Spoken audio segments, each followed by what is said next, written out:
বাচ্চা কাচ্চার যে কবে কখন শরীর খারাপ হবে কেউ জানে না। হঠাৎ কাল ঠিকই ছিল, হঠাৎ দেখছি ভোর থেকে ছেলের খুব গা গরম, ঘসঘসে। তো তারপর কিছু বেলা যেতে না যেতে ছেলের দেখি খুবই জ্বর। তো আমাদের এখানে পাঁচটাম ডাক্তার দেখাতাম, তো সেখান থেকে আমার ছেলের সর্দিটা বসিয়ে দিয়ে বুকে ইনফেকশন হয়ে যাওয়ার কারণে আমাদেরকে ফুলবাগানে চলে যেতে হয়েছিল। যার কারণে আমার ছেলের অনেক শরীরটা খারাপ হয়ে গেছে সেই থেকে।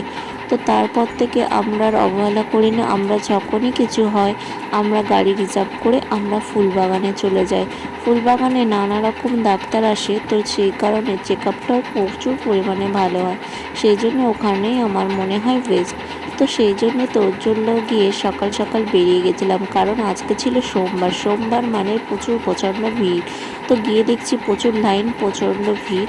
তো তারপরে আমরা চলে গিয়েছিলাম টিকিট কাটতে। তো সেখান থেকে 2 টাকার টিকিট কেটে তারপরে একটু লুকিয়ে চুরিয়ে আমি ভিডিওটা করছিলাম। মায়ের মন কখনোই ভালো লাগে না যে ভিডিও করতে, কিন্তু আমি এই সপ্তাহে 4বার যা হয়ে গেছে, তারপরে কি ভাবলাম যে আজকে একটু ভিডিও করাই যেতে পারে, তোমাদের সাথে শেয়ার করতেই পারি আমার দুঃখ কষ্ট সব কিছু। তো বাইরে বৃষ্টি হচ্ছিলো, যার কারণে আমাদের ওষুধ নেওয়া হয়ে গেছে, ডাক্তার দেখানো হয়ে গেছে। তো ওষুধটা নিয়ে বাইরে যাব, সেই জন্যে দাঁড়িয়ে আছি। তো গাড়ি রিজার্ভটাও করে নিয়েছি, আর গাড়িতে ওঠার সঙ্গে সঙ্গে প্রচুর পরিমাণে বৃষ্টি হচ্ছে। আর কলকাতার রাস্তাতে এতটা জল হবে, আর দেখতে পাচ্ছ কতটা পরিমাণে জল হয়েছে, যে জ্যাম হয়ে গেছে। বাড়িতে এসে দেখি সব জামা কাপড় কেটে 11টা ইঁদুর ছানা বাচ্চা পেয়েছে। তো আমার বাবা আর ভাইয়েরা পুরীতে গেছিলো, সেখান থেকে কিছু জামা এনেছিল ওর জন্য, সেটা চয়েস করছিল। ওর শরীরটা এতটা পরিমাণে খারাপ হয়ে গেছে যে কিছুই খেতে চাইছে না। আসলে ভোর থেকে গা খসখস করতে করতে গায়ে জ্বর এসে যায়। জ্বর আসার পরে জ্বর ছেড়ে জ্বর আসছে, ওষুধ খাওয়ানোর পরে কিছুতেই কমছিল না, যার কারণে ফুলবাগানে নিয়ে গেছিলাম। সেখান থেকে জ্বর সর্দি কাশির ওষুধ আনার পরে বাড়িতে এসে দেখছি প্রচণ্ড পরিমাণে কাশি বেড়েছে।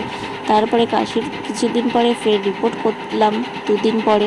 তো রিপোর্টে ডেঙ্গু মেঙ্গু নানা রকম পরীক্ষা, রক্তর পরিমাণ সব কিছু ঠিক ছিল। তারপরে দেখছি ওর পটি হচ্ছে, পটিটা সবুজ কালারের হচ্ছে। তারপরে দেখছি ওর হাওয়া বাতাস লেগেছে, হাওয়া বাতাসের পরে ও কিছু খাচ্ছে না, গালে ঘা বার হচ্ছে। সেই থেকে ছেলে এখনও পর্যন্ত কিছুই খাচ্ছে না। আর এতটা পরিমাণে জ্বর ছেড়ে জ্বর আসছে, যার জন্য খুবই চিন্তায় পড়েছিলাম। মায়ের আর ইচ্ছে হয় না যে সংসারে কোনো কাজ করি, তখন মনে হয় নিজের সন্তানের কাছে একটু বসে থাকি, একটু ওর কাছে থাকলে ওরও ভালো লাগবে আর আমার মনটাও শান্তি হবে।